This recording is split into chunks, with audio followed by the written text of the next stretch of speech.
नजर सब पर। नमस्कार, आप देख रहे हैं 10 न्यूज और मैं हूं बियाल मान। आज की बड़ी खबरें लेकर हम हाजिर हैं बिना रुके बिना थमे। चलिए शुरू करते हैं फटाफट खबरों का सिलसिला।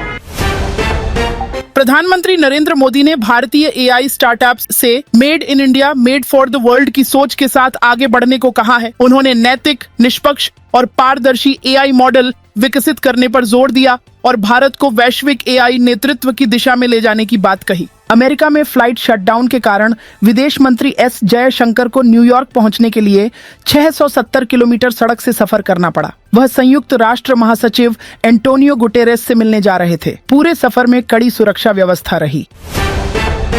गुजरात के राजकोट में 12 घंटों के भीतर भूकंप के 7 झटके महसूस किए गए। इनकी तीव्रता 2.7 से 3.8 के बीच रही। किसी नुकसान की खबर नहीं है, लेकिन एहतियातन स्कूलों में छुट्टी घोषित कर दी गई है। बार बार झटकों से लोगों में दहशत का माहौल है। पश्चिम बंगाल में ईडी की रेड को लेकर सियासी घमासान तेज हो गया है। टीएमसी के आईटी सेल पर कार्रवाई के बाद मुख्यमंत्री ममता बनर्जी ने ईडी के खिलाफ 2 एफआईआर दर्ज कराई और खुद सड़क पर मार्च निकाला। वहीं कलकत्ता हाईकोर्ट ने भारी हंगामे के चलते ममता के खिलाफ एफआईआर की याचिका पर सुनवाई टाल दी।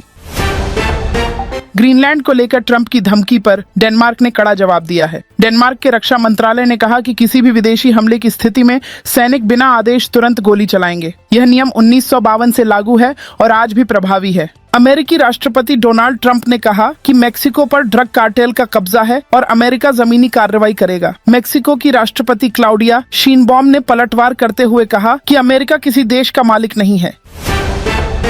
ईरान के 100 से ज्यादा शहरों में महंगाई के खिलाफ प्रदर्शन जारी है। अब तक 45 लोगों की मौत हो चुकी है। सुप्रीम लीडर खामेनेई ने प्रदर्शनकारियों पर विदेशियों के इशारे पर देश को बर्बाद करने का आरोप लगाया और सख्त कार्रवाई की चेतावनी दी। श्रीलंका के सांसद नमल राजपक्षे ने कहा है कि वैश्विक दक्षिण में शांति और स्थिरता के लिए भारत का नेतृत्व बेहद जरूरी है। उन्होंने क्षेत्रीय सहयोग को मजबूत करने की जरूरत बताई और बदलती वैश्विक चुनौतियों में भारत को केंद्रीय भूमिका वाला देश बताया।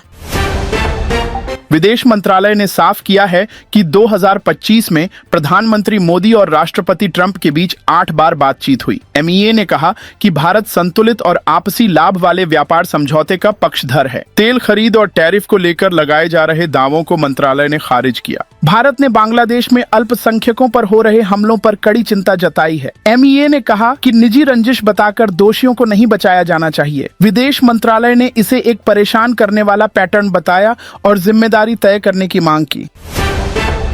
लैंड फॉर जॉब घोटाले में लालू यादव और उनके पूरे परिवार पर कोर्ट ने आरोप तय कर दिए हैं। राबड़ी देवी, मीसा भारती, तेजस्वी और तेज प्रताप भी आरोपों के दायरे में हैं। हालांकि 98 में से 52 आरोपियों को राहत भी मिली है। कांग्रेस सांसद शशि थरूर ने कहा कि नेहरू की गलतियों को स्वीकार करना जरूरी है, लेकिन हर समस्या के लिए उन्हें दोषी ठहराना गलत है। उन्होंने आरोप लगाया कि मोदी सरकार नेहरू विरोधी राजनीति कर रही है और उन्हें सुविधाजनक बलि का बकरा बनाया जा रहा है।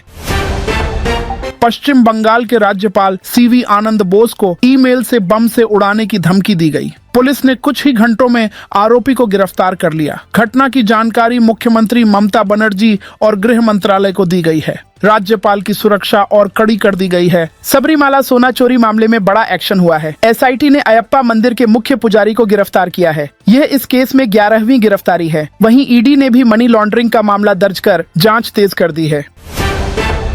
केंद्रीय गृह मंत्री अमित शाह ने देश का पहला राष्ट्रीय IED data management system launch किया। यह सिस्टम आंतरिक सुरक्षा और आतंकवाद विरोधी अभियानों को मजबूत करेगा। एनएसजी द्वारा विकसित यह प्लेटफॉर्म आईईडी से जुड़े डेटा के बेहतर विश्लेषण में मदद करेगा।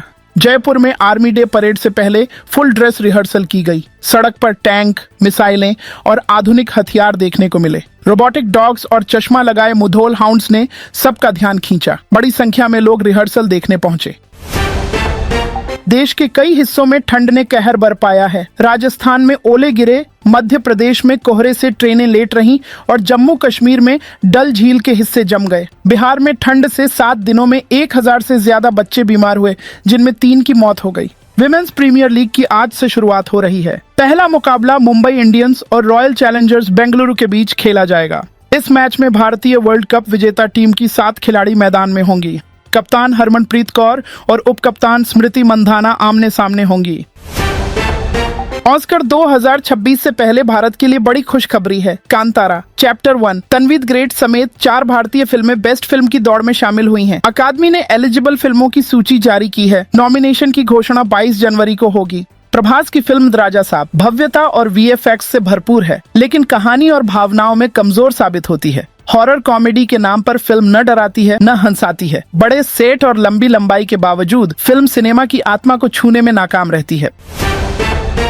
तो ये थी आज की सभी बड़ी और जरूरी खबरें तेज रफ्तार में। अगर आप देश दुनिया की हर हलचल से अपडेट रहना चाहते हैं तो जुड़िए 10 न्यूज के साथ। मैं हूं बियाल मान, मिलेंगे फिर एक और बुलेटिन में। तब तक के लिए मुझे दीजिए इजाजत। जय हिंद। नजर सब